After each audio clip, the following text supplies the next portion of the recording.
Mesdames, Messieurs, bonjour et bienvenue dans cette nouvelle quotidienne spéciale coutumes et traditions.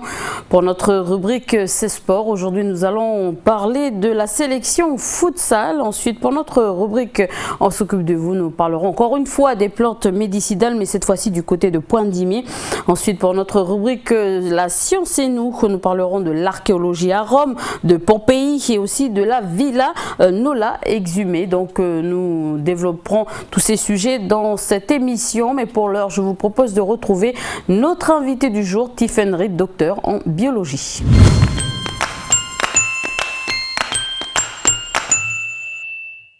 Alors j'ai le plaisir de recevoir aujourd'hui Tiffaine Reed, bonjour. Bonjour. Alors tout jeune docteur, depuis un mois, docteur en biologie. Donc vous avez été invité dans le cadre aujourd'hui de la semaine spéciale coutumes et traditions. Alors pourquoi les tortues spécialement ? Alors, je suis passionnée par les tortues depuis quelques années maintenant, et en fait j'ai voulu en faire mes études et j'ai fini par faire une thèse sur les tortues. Et donc voilà, j'ai fini, comme vous avez dit, il y a quelques mois, et je suis docteur depuis un mois. Alors, vous avez fait vos études en Australie, pourquoi l'Australie ? Parce que au final, je savais déjà ce que je voulais faire, je voulais travailler sur les tortues, et aller étudier les tortues à Paris, ça me semblait pas la meilleure option. Et en fait, l'Australie, c'est les mêmes groupes génétiques que ce qu'on a en Nouvelle-Calédonie, donc c'est vrai que ça semblait plus logique d'aller là-bas faire les études, et en plus l'anglais est quand même très important au niveau de la science, donc c'était parfait, je pouvais travailler sur deux choses importantes. Alors comment se porte la tortue calédonienne, on va dire ça ? Ouais, alors c'est une question qui est très importante et qui semblerait qui semble à tout le monde qu'on ait déjà la réponse. En fait, on l'a pas du tout. Si on commence à réfléchir dans les dernières années, on n'a pas beaucoup de données. Au final, on va parler de tortues qui pondent. Donc là, ça a été étudié les 20 dernières années. Mais en ce qui concerne les tortues qui sont dans le lagon et qui se baladent et qui sont là pour se nourrir, ça a commencé seulement il y a 3 ans. Donc comment vont les tortues en Calédonie ? J'espère vous répondre dans les 20 prochaines années. Parce qu'en plus, les tortues ont un cycle de vie qui est très très long. Et donc c'est un peu dur de savoir comment va la population au jour d'aujourd'hui. On a besoin d'un point zéro et ensuite d'avoir des données sur du long terme pour pouvoir se prononcer. Donc peu d'informations, d'où viennent les tortues de la Calédonie ? Alors nous on a étudié que le Grand Lagon Sud, donc pour les tortues du Grand Lagon Sud on a fait des prélèvements génétiques, et ces prélèvements génétiques nous ont indiqué que plus de 60% sont nés à d'Entrecasteaux, donc au nord de Bélep. Ensuite on a quand même 20 à 30% qui sont nés dans le Queensland, donc en Australie, et après on va avoir des petits pourcentages qui vont venir de Polynésie française, des Marshall Islands et du Vanuatu. Alors comment vous suivez les tortues calédoniennes, les tortues du Grand Sud par exemple ? Alors on peut les suivre de différentes manières. Nous, toutes les tortues qu'on a attrapées pendant le projet ont eu une bague. Donc c'est une petite bague en titane qu'on met à la nageoire de la tortue. Et ça a une durée de vie de 50 ans. Donc, c'est-à-dire que déjà dans les futures années, n'importe qui pourra retrouver les tortues qu'on a baguées et nous donner des informations. Après, si c'est en temps réel, ce qu'on a fait, c'est qu'on a posé des balises satellites. Donc on les met en haut de la carapace de la tortue, et ça, à chaque fois que la tortue passe la surface de l'eau, ça nous envoie un message sur un ordinateur et ça nous donne les points GPS de la tortue. Et il est arrivé de perdre justement la trace des tortues que vous avez baguées ? Ah oui, le matériel il est fragile, les tortues elles vont souvent se cacher sous des cailloux, ou les batteries prennent l'eau, ou ce genre de choses. Après nous on a de la chance quand même, le matériel a bien tenu, on a eu des traces qui vont jusqu'à 6 mois, 8 mois, donc c'était déjà bien. Vous avez des constats que vous avez remarqués particulièrement concernant justement les tortues ? Elles sont très très fidèles. Donc ça veut dire que les tortues qu'on a marquées dans une certaine baie à des endroits ne vont pas changer de baie. D'accord. Donc, elles vont souvent pendre dans le même coin. Alors nous, c'était que les tortues qui se nourrissaient. Donc nous, c'était pas du tout des tortues qui étaient là en ponte, puisque dans le Grand Lagon Sud, il n'y a pas eu de ponte répertoriée depuis un moment. Donc nous, c'est vraiment des tortues qui sont en train de se nourrir. Et donc ce qu'on s'est rendu compte, c'est qu'elles avaient une zone de nourrissage qui était très petite. Donc je vous donne un exemple, les tortues de Goro, c'est les tortues de Goro, c'est pas celles de Liloin, il n'y a pas d'échange. Et ça va même plus loin que ça, c'est entre Mato et Uo, il n'y a pas d'échange non plus. Donc c'est vraiment, c'est une partie, elles ont cette particularité-là, elles sont très sédentaires, elles bougent pas. Alors justement, vous parlez de Goro, et on sait très bien que dans nos traditions, hein, les tortues, les baleines, les roussettes, ce sont des espèces qu'on respecte et qu'on utilise quand on mange, hein, parce qu'il est important qu'on les utilise durant les coutumes et tout. Vous avez dû rencontrer justement les gens des tribus de Goro. Comment s'est passée justement la rencontre avec les populations concernant ces espèces-là? Alors, oui, nous on a eu la chance de pouvoir étudier les contenus d'estomac des tortues. En fait, c'était une bonne façon de voir leur régime alimentaire. C'est vrai qu'on a fait deux façons pour étudier le régime alimentaire. On a fait un petit prélèvement de peau aussi, comme la génétique, qu'on a envoyé à un labo et ça nous donne une réponse. Mais c'est vrai que c'était encore mieux de l'avoir de visu et de pouvoir ouvrir les estomacs et de regarder ce qu'il y avait à l'intérieur. Donc on a réussi à concilier le côté scientifique avec le côté coutumier. Et je pense que la première année, parce qu'on l'a fait 3 années de suite, la première année les gens étaient un peu surpris de nous voir arriver et demander à regarder les estomacs de tortues. Et au final, ça s'est très bien passé au fur et à mesure des années. C'est-à-dire que la deuxième année, quand on nous a vus, les gens étaient moins surpris et comprenaient pourquoi on était là. De toute façon, tout passe par une explication et la communication et après tout va bien. Alors, vous êtes scientifique, est-ce que vous comprenez l'aspect un peu coutumier des choses avec justement la tortue par exemple? Alors oui, je comprends, surtout ayant vécu ici toute ma vie et tout ça, je pense qu'il est important de respecter les us et coutumes de chacun. Après, il y a toujours des choses à améliorer au niveau de la gestion. Donc moi, pour moi, en tant que scientifique, utiliser une ressource, c'est bien. Maintenant, il faut juste l'utiliser de la bonne manière. Et donc c'est là où nous, on peut apporter des informations par rapport à la gestion. Alors aujourd'hui, il y a des interdictions, des réglementations, je vais dire ça. Hein. Est-ce que la tradition est une menace pour ces espèces ou pas? Alors ça c'est pareil, je pense qu'il faudrait avoir des données sur du long terme. Nous on a les 3 dernières années seulement. La seule chose que nous pouvons dire, c'est que le pourcentage d'adultes dans la population est plus bas que ce qu'on a vu ailleurs dans le monde. Donc sachant que ce sont les adultes qui sont pêchés pour les fêtes coutumières, on se rend compte que peut-être il manque une partie de la population adulte. Qui peut être due à beaucoup de choses. Mais voilà, bien sûr, il y a énormément de choses qui peuvent impacter ça, mais c'est vrai que quand on voit le pourcentage d'adultes qu'on a trouvé dans la population par rapport à ce qu'ils ont ailleurs dans le monde, on se rend compte qu'il y a quand même une baisse des effectifs des adultes.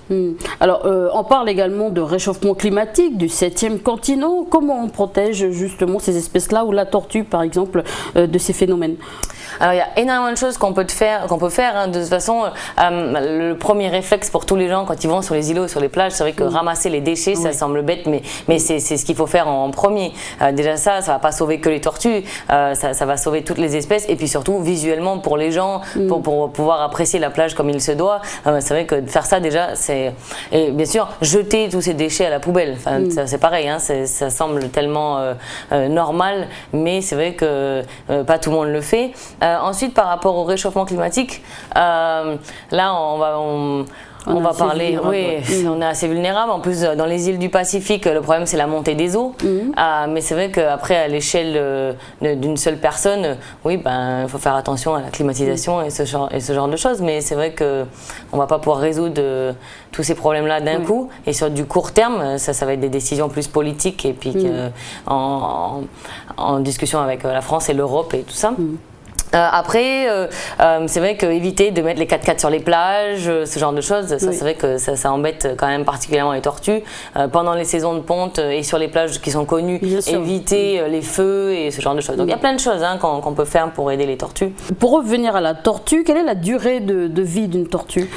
Alors, bon, pareil, c'est un peu dur à estimer, mais les gens qui sont assez vieux pour avoir vu des tortues jusque-là disent que c'est à peu près 80 ans. D'accord. Donc c'est quand même des grosses durées de vie. Par contre, ce qu'il faut savoir, c'est qu'une tortue ne va pas pondre avant au moins 30-35 ans. Donc elles doivent mesurer entre 90 cm et 1 mètre, une tortue, avant de pouvoir aller pondre. C'est-à-dire qu'au final, elle ne pond pas aussi longtemps que ça.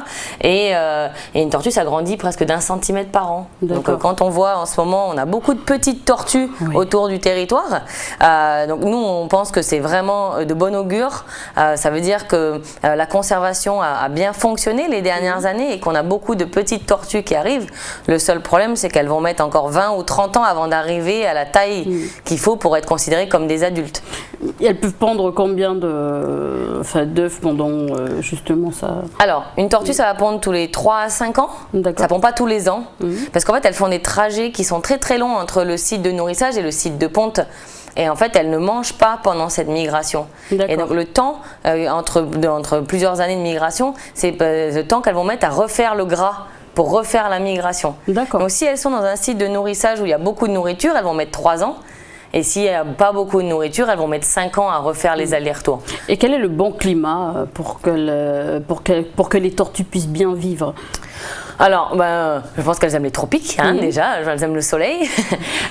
Non, alors là, ce qui se passe avec les tortues, c'est que le sexe est déterminé par la température. Donc, ça veut dire que quand les œufs sont posés dans le sable, c'est la température qui va faire que ce soit des mâles et des femelles. Donc, le souci qu'il pourrait y avoir avec un changement climatique, ça serait que tous les œufs deviennent femelles.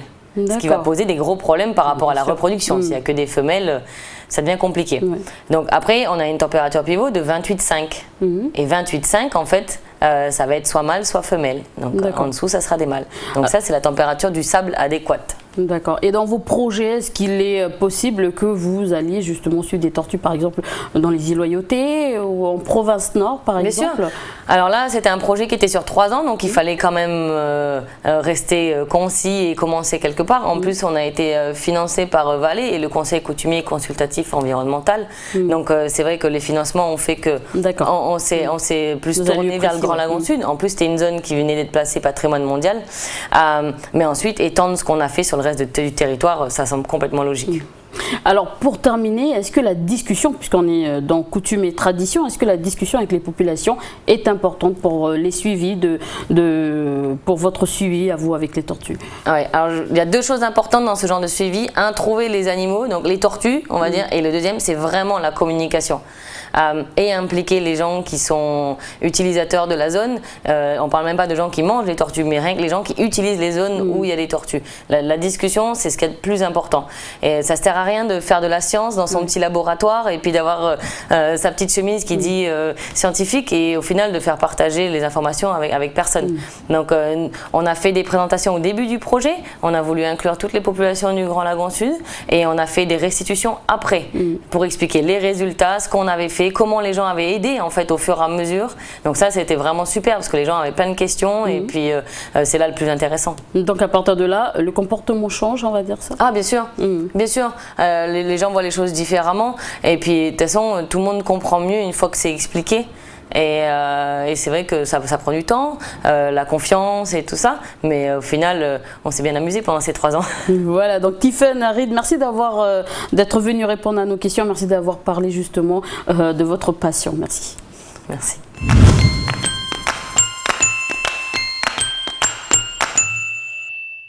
Bonjour Jamie, la sélection calédonienne de futsal a effectué son 2e regroupement annuel sur le parquet de la salle de Païta. Bonjour Elise et bonjour à tous. La sélection futsal qui reprend du service, forte de son superbe tournoi international réalisé il y a 2 ans à l'Arène du Sud de Païta où les Cagous, je le rappelle, avaient terminé 2e derrière la Malaisie, puis première nation océanienne devant les Tahitiens. Donc l'équipe de Calédonie entend bien dans quelques mois se mêler à la bataille pour le titre de champion de la zone Océanie, un sacre qui propulserait les Calédoniens en Coupe du Monde de futsal. Rien que ça, je pense que la lutte sera acharnée. Alors en résumé, les Cagous devront gagner les Océaniens pour décrocher leur billet pour le mondial. En effet, ils poseront donc leur valise en Colombie du 10 septembre au 1er octobre. Même pour cela, Élise, il faudra qu'ils ramènent donc des victoires contre la Nouvelle-Zélande, Tahiti, Salomon, Fidji, Vanuatu, donc des qualifications qui se disputeront sous la forme d'un tournoi et la Nouvelle-Calédonie se présente clairement comme un outsider sérieux sans pour autant partir favorite du tournoi. Le tournoi qui est prévu pour février 2016, donc dans quelques semaines sur Tahiti. À Tahiti, dans une salle toute neuve, équipement uniquement dédié au futsal, les Océaniens à Tahiti, c'est logique. Voilà, logique vu l'engouement qu'il y a là-bas, Elise, 5000 licenciés pour 240 000 habitants. C'est beaucoup. Une sélection qui reste sur 2 matchs amicaux contre déjà les moins de 21 ans. 2, s'il vous plaît, l'équipe de France à Tahiti. Donc les Bleus ont fait match nul, puis se sont imposés, mais difficilement 3-0 contre un adversaire qui n'hésite pas à effectuer des stages de préparation à l'étranger en affichant clairement leurs ambitions de vouloir participer à leur première Coupe du Monde. Les Tahitiens n'hésitent pas à investir. Ils ont même fait venir l'entraîneur espagnol, c'était en septembre 2015, pour les former. Clairement, là, c'est clair que le futsal à Tahiti, comme le beach soccer, c'est pas le même engouement qu'en Nouvelle-Calédonie, soyons francs. Donc les Tahitiens, un adversaire sérieux. Oui, voilà, mais les Calédoniens seront donc surveillés notamment par leur belle performance qui s'est déroulée à l'Arène du Sud de Païta, cette belle 2e place. Derrière, je le rappelle, la Malaisie, encore une fois.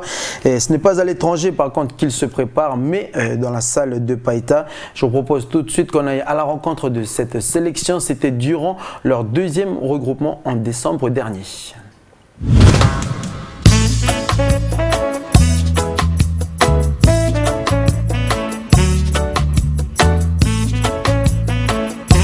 Actuellement, on est en train de faire tout ce qui est test et préparation physique des joueurs sur toute la matinée avec le préparateur physique Olivier Lefebvre. Sur l'autre partie, on a les gardiens qui font un spécifique avec l'entraîneur des gardiens, Tom Escura. Et ça va durer toute la matinée. Pendant ce temps, nous, les coachs, on est sur le côté, on observe, on prend des notes, on voit un petit peu les choses qui vont pas, les joueurs qui sont plus ou moins dedans, qui semblent être blessés ou un peu en dessous, ou qui sont vraiment à fond.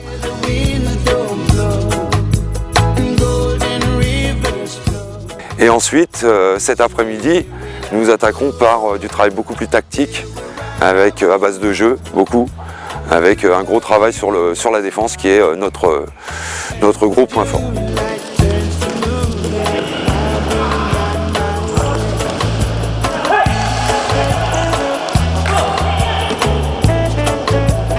La moyenne d'âge est de l'ordre de 24 ans, je dirais. On a actuellement à chaque regroupement 4 à 5 gardiens, 20 à 22 joueurs, selon, qui sont pendant tous les regroupements en autarcie complète, c'est-à-dire qu'ils rentrent dans le truc le vendredi, ils en ressortent le dimanche, pas de sortie, pas d'aller faire la fête, rien pendant le regroupement. Tout le monde reste, on est stationné au 6 quand on est à Nouméa. Voilà, presque tous les clubs sont représentés. Donc c'est bien, ça donne une bonne image Ça montre aussi que dans les clubs, ça progresse. C'est ça qui est intéressant. Les championnats progressent. Les équipes ont des coachs, ont des préparateurs physiques maintenant de plus en plus, se rendent compte que la préparation physique a une grande importance dans le futsal.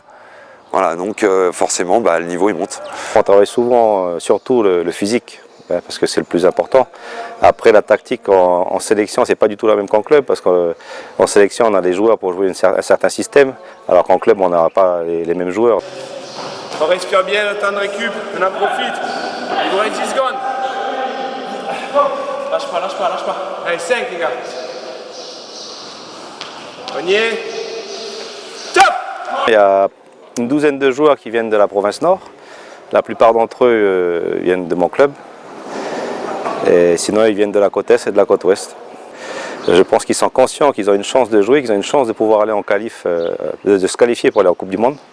Donc la pression, ils l'ont pas, mais par contre, ils ont la rage. Ils ont vraiment envie d'aller à Tahiti, ils ont vraiment envie de gagner et se qualifier pour la Colombie, quoi.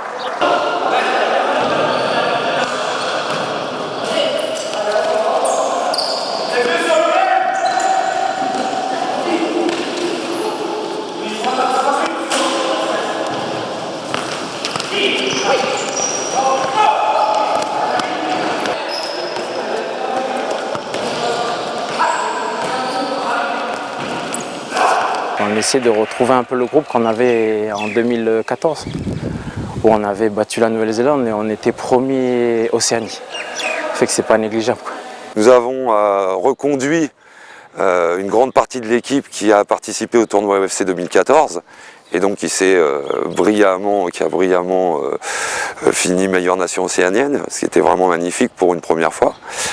Et effectivement, cette année, on a gardé le gros noyau dur, mais on a fait venir beaucoup de joueurs de différents clubs, voilà, parce que les clubs progressent, parce que le futsal progresse, et donc on a de plus en plus de joueurs qui sont aptes à jouer des tournois internationaux. Il faut que chacun des garçons pousse un peu les autres vers le haut.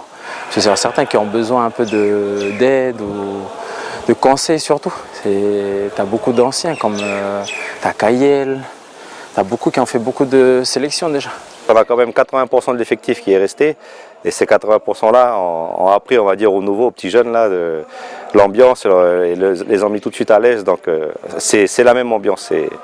Ils sont très soudés, ils font les choses ensemble et ils discutent beaucoup entre eux. Il faut qu'on fasse quelque chose, un résultat, pour que le futsal calédonien soit reconnu au niveau Océanie, et qu'après les futures générations, eux, ils fassent mieux que nous. Nous, on est dans cette optique-là en fait. On ne se met pas la pression parce qu'on a confiance au groupe. Et voilà, on travaille au maximum avec les moyens du bord, hein, comme on dit. Le travail, il est de réussir à avoir un groupe qui s'entende aussi bien en dehors que sur le terrain. Pour moi, c'est primordial.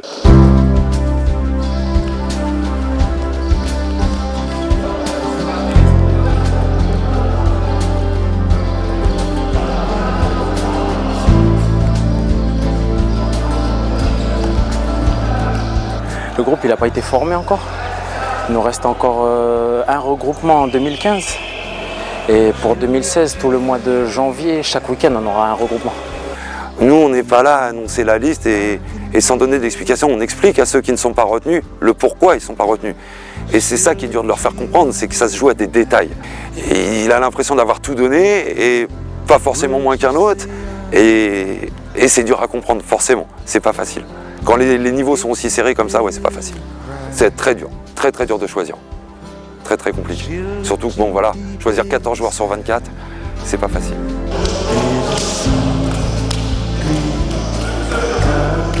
Voilà donc les Cagous là, qui préparent actuellement leur déplacement sur Tahiti pour justement disputer les Océaniens.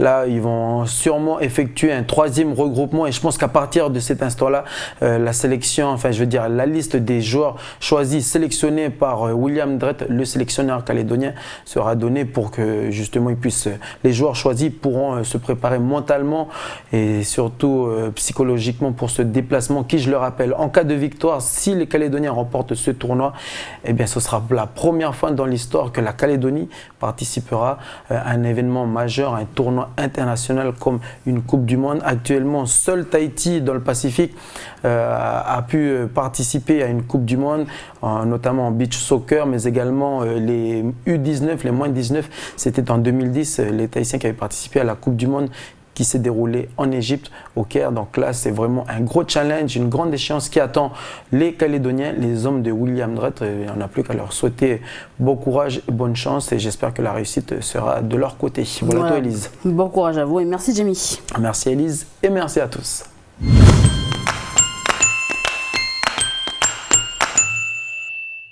Bonjour Anna, nous retournons à Pointe-Dimier dans la tribu de Napoémien pour suivre les explications de Lélia qui partage avec nous sa connaissance des plantes médicinales. Bonjour Élise et bonjour à tous. On parle aujourd'hui des plantes qui sont utiles, par exemple lorsqu'on se blesse ou alors pour un petit massage quand on est fatigué. Voilà, et rappelons que la plupart des pays tropicaux, 60 à 80% des populations ont recours à des plantes médicinales pour bien sûr se soigner. Premièrement parce qu'ils n'ont pas accès aux médicaments prescrits par le médecin moderne et d'autre part parce que ces plantes ont souvent une efficacité. Ça marche. Ça marche en effet. La définition d'une plante médicinale. Qu'est-ce qu'est une plante médicinale? Eh bien, c'est une plante qui est utilisée justement pour ses propriétés particulières, bénéfiques aussi bien pour la santé humaine, voire animale. Alors, est-ce que tu peux nous donner des exemples de plantes utilisées fréquemment? Bien sûr, il y en a pas mal, mais on va commencer par les plus connus. Moi, je commencerai bien par te parler de l'aloe vera, ou plante à brûlure, comme on appelle ici.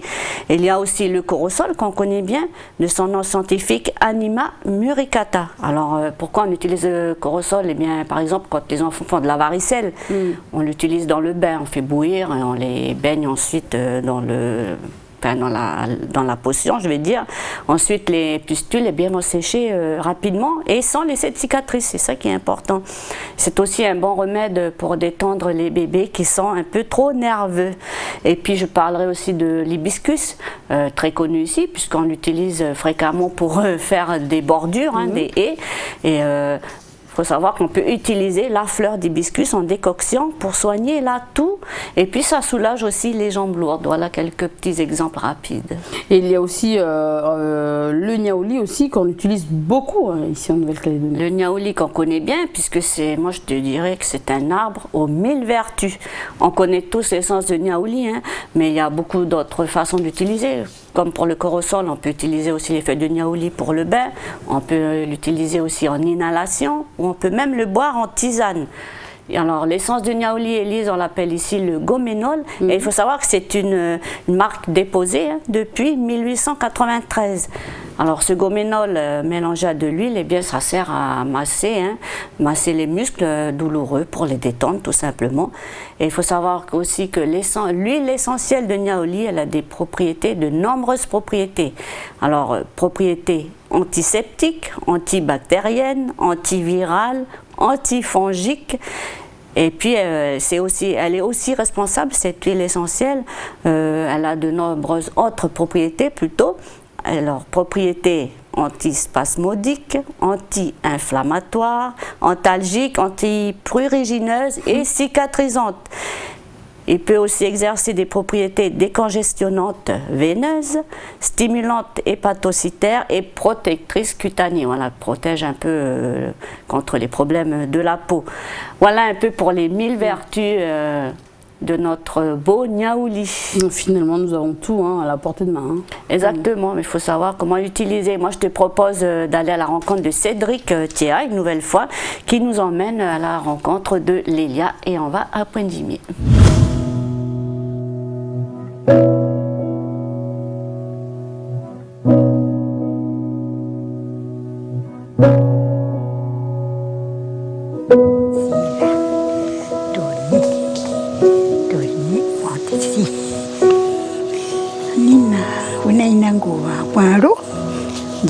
Nau rata ne inje na brau inje ana benje vitu je buro njao to nje vitu nai nje vitu na njao mom nje vai wa benje vai puni anje januan na njao yen benje ta mana ande na brau inje je ma ande buro na brau inje nje vitu go ni ne ni bo inje to ambro mina ne kana ndi ya ta mo au ni banya ta na ga ndi ya nhà chú bên đi nằm một chỗ chú bên là mình nhớ nấu cái nhà mình nấu nó nhẹ đào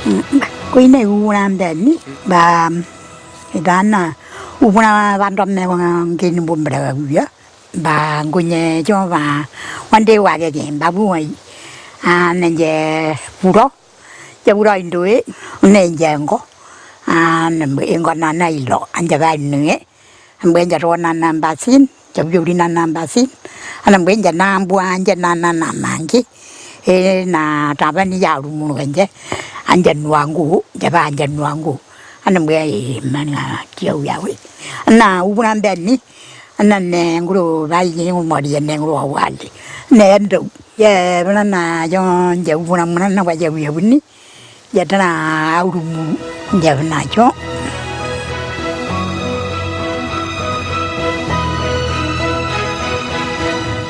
ao nam bên là bảo anh giờ giờ phụ đông mà na thì giờ bác bên này người ao ở đây quen quỷ nè nằm bác naga andoi nama anda mi bandro nunu ne bawa ya nama bara nu anje ya rongo tu manang gurun jauh mo anje nya ba manda pamenya wo mo anjawi ane benja ba mawa jawa manda mo ma anja ba mana jawa rumunu ne ja auti ba nganja ngoro tra nampa anda aurumunu na nya wa rumunu au chino ne ngana atu mamunu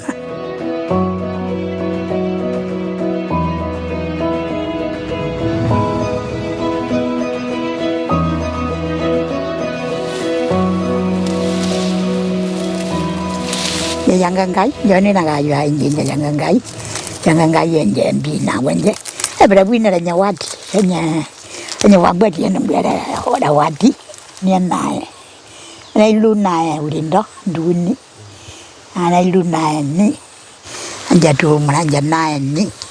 They look at our night in Annie. Well, you already do. In a way, you are, and I may want to buy in there. No, we won't on Jim. Not an again, eh? They wouldn't go to more, you would.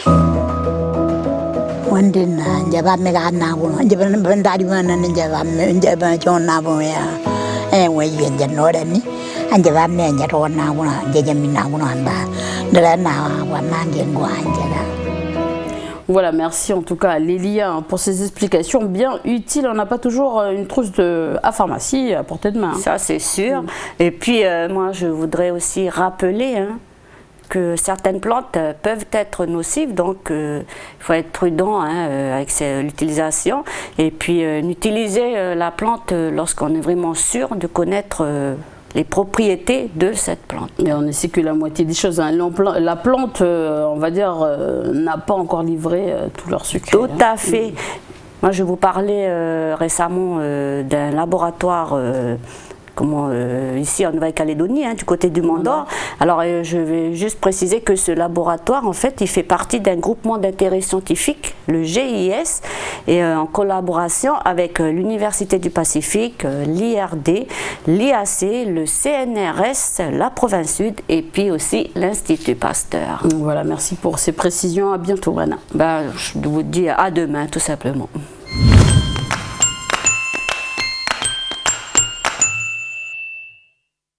Salut Mara. Salut Lise, salut à tous. Chaque pays du monde cultive ses propres cultures et traditions. Souvent porteuses d'identité, beaucoup s'accrochent à elles en tant que point de repère à l'heure de la mondialisation. Alors, certaines d'entre elles ont été transmises de génération en génération à travers les siècles et sont restées d'ailleurs quasiment les mêmes. Et d'autres se sont perdues, ont disparu avec les civilisations qui les pratiquaient. Pour autant, elles font partie tout de même de l'histoire de l'humanité. C'est important pour nous de les connaître, de savoir quelles étaient les habitudes de nos ancêtres. Bien sûr, l'homme et sa soif de connaissance doivent être satisfaites. Et heureusement, nos ancêtres ont laissé des traces que nous avons appris à déchiffrer, donc grâce à une discipline, l'archéologie. Au cours du siècle dernier, les techniques, les méthodes de fouille, d'observation et d'analyse n'ont pas cessé de se perfectionner, ce qui fait qu'aujourd'hui, cette discipline est devenue vraiment une science à part entière, souvent à la pointe de la technologie d'ailleurs. Oui, d'ailleurs, on a eu l'occasion de découvrir avec ta chronique plusieurs robots, scanners, machines, dont se servent aujourd'hui les archéologues pour leurs recherches. Mais avant d'être une science, c'est surtout une passion, non, l'archéologie. Oui, en tout cas, c'est sûr qu'il s'agit d'un de ces métiers qu'on ne peut pas exercer sans passion. Il suffit de regarder un reportage consacré à une découverte ou à l'archéologie pour comprendre l'émotion immédiate que cette découverte, cette trace laissée par nos ancêtres suscite chez les archéologues. Et puis, il ne faut pas oublier aussi que l'archéologie porte donc un fort enjeu identitaire de par le regard d'ensemble sur le passé qu'elle nous offre. Ça paraîtrait difficile de pouvoir s'épanouir en tant qu'être humain sans avoir aucune idée des sociétés qui nous ont précédés sur la planète, quoi. Mais ça fait combien de temps que les hommes cherchent à en savoir plus un peu sur leur passé? Elle est apparue quand, cette discipline? Alors, elle est apparue véritablement avec les humanistes de la Renaissance, au moment de l'émergence des notions d'identité culturelle. Avant ça, on parlait plus d'amateurs d'antiquité que d'archéologues, en fait. Et ça n'a pas été facile pour cette science de se développer, en particulier de par les contradictions avec les écrits religieux qu'elle révélait au grand jour. Donc ça ne faisait pas plaisir à tout le monde à cette époque, disons, mais comme on le sait, elle a fini par s'institutionnaliser et par s'imposer également comme source d'information indéniable. Et à quoi s'intéressaient justement les archéologues de la première heure? Alors en fait, ce qui a véritablement lancé, on peut dire, l'archéologie moderne, c'est la redécouverte de la Rome antique en Italie. Il y a d'abord eu l'accumulation de tous les objets d'art qui dataient de l'Antiquité, l'Antiquité, c'est la richesse avant tout. Et puis après, les grands systèmes de description, de classement, principalement chronologiques, propres à cette discipline, se sont mis en place. Et à partir de là, c'était parti, notre connaissance du passé a continuellement progressé et progresse toujours à l'heure actuelle d'ailleurs. Ce qui doit être particulièrement passionnant lorsqu'on exerce un peu cette discipline, c'est que rien n'est acquis, tout peut évoluer au fur et à mesure des découvertes qui sont faites. Exactement, rien n'est réellement figé. Une découverte peut venir bousculer toutes les certitudes qu'on pouvait avoir jusqu'à présent. Et c'est ce qui s'est passé, pardonnez-moi, récemment à Rome. Une découverte archéologique extraordinaire a été faite en plein centre et est venue contredire l'idée qu'on se faisait jusqu'ici de la fameuse cité antique. Je vous propose de regarder ça en images. C'est parti. C'est une découverte archéologique extraordinaire, l'une des plus importantes de ces dernières années à Rome. Une équipe de chercheurs a mis au jour les vestiges d'une résidence dans le centre de la ville qui démontre que l'ancienne cité était plus grande que ce que l'on croyait jusqu'à présent. Dans les fouilles sur la colline du Quirinal, les chercheurs ont trouvé une résidence rectangulaire qui daterait du VIe siècle avant Jésus-Christ. La résidence est entière avec des poutres en bois, des murs couverts d'argile et un toit qui prouve qu'elle a été habitée.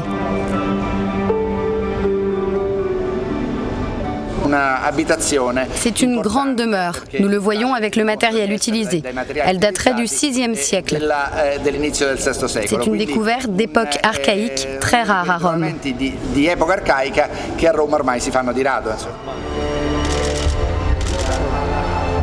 La découverte est extraordinaire à plusieurs titres. Les conditions de conservation de la structure sont excellentes. Il s'agit d'une des maisons les plus anciennes jamais trouvées dans la capitale, et l'on pensait jusqu'alors que cette zone abritait seulement une nécropole.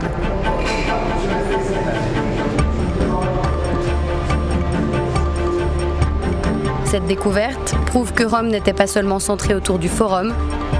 Il est possible que cette maison soit une maison de gardien, attenant à un temple voisin découvert, lui, en 2013.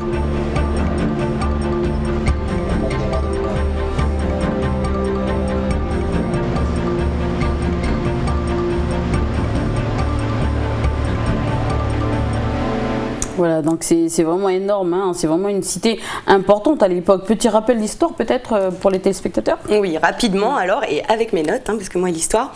Donc en fait, l'histoire de la ville a commencé en 753 avant Jésus-Christ avec la fameuse légende de Rémus et Romulus plutôt, qui l'auraient fondée. 7 rois ont succédé à Romulus avant que le dernier d'entre eux soit en fait chassé et que s'instaure la République romaine vers 509 avant Jésus-Christ, qui était gouvernée par le Sénat. À cette période, la ville s'est étendue, s'est embellie et comptait alors 500 000 habitants qui occupaient les 7 collines de la ville. Mais les institutions n'étaient plus adaptées en fait. Cet empire a grandi trop vite et du coup, il y a des révoltes et plusieurs guerres civiles qui ont éclaté.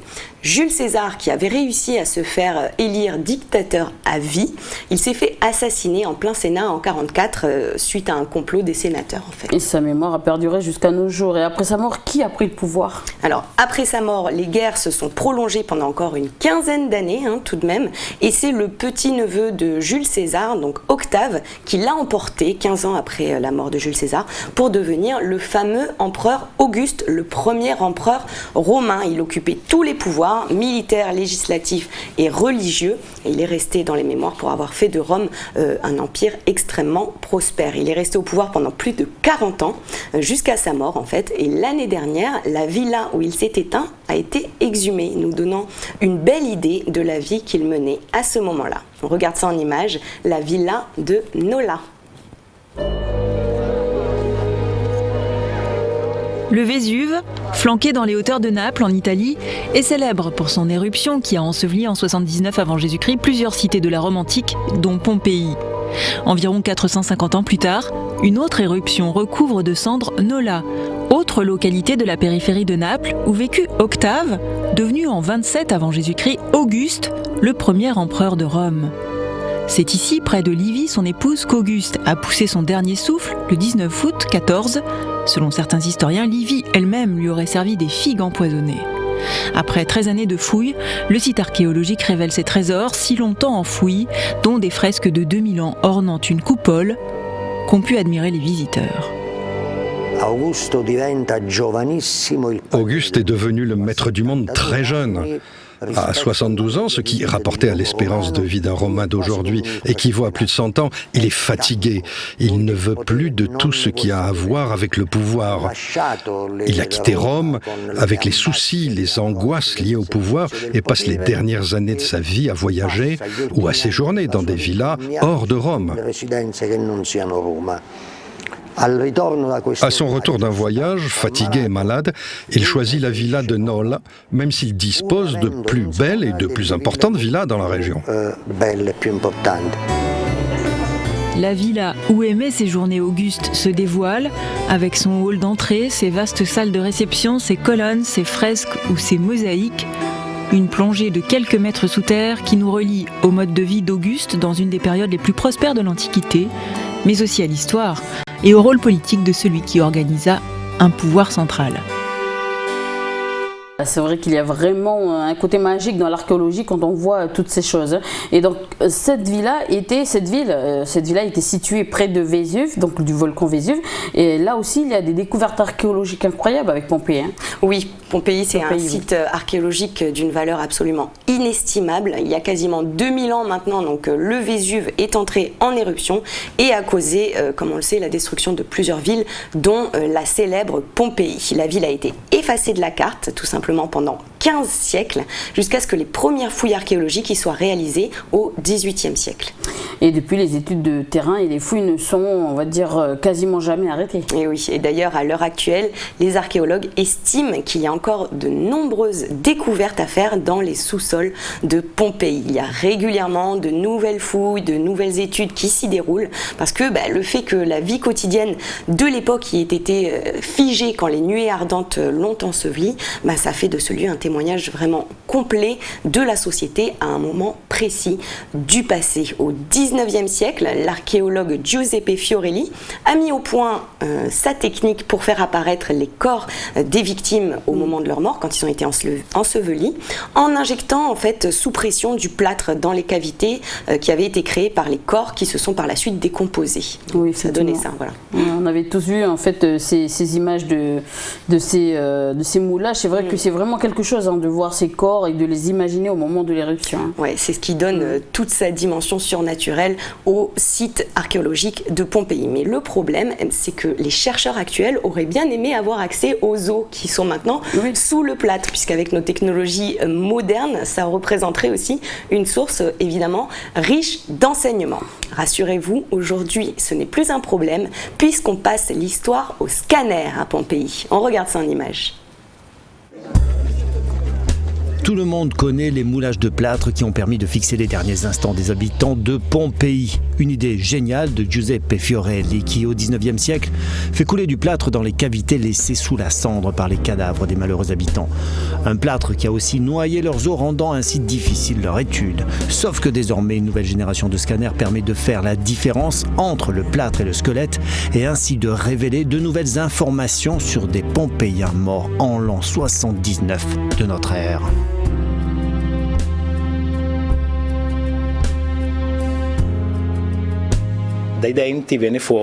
À partir des examens, nous avons découvert une absence de caries dans les dents.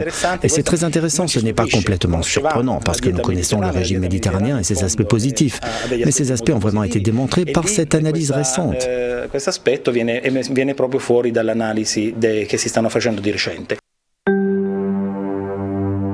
De fait, les habitudes alimentaires étaient pauvres en sucre, car rare et cher à cette époque. Par ailleurs, l'eau potable d'alors comportait beaucoup de fluor et l'enquête de se poursuivre sur les causes exactes de la mort. La façon dont ces personnes sont mortes a suscité une controverse. On en a plus de 1000 sur le site de Pompéi. À partir des analyses effectuées sur les os, nous avons découvert de nombreux crânes brisés. Cela nous laisse à penser que beaucoup sont morts parce que les toits se sont effondrés sous le poids de la pierre ponce. Des pierres très légères, mais qui s'étaient accumulées sur 2 mètres d'épaisseur.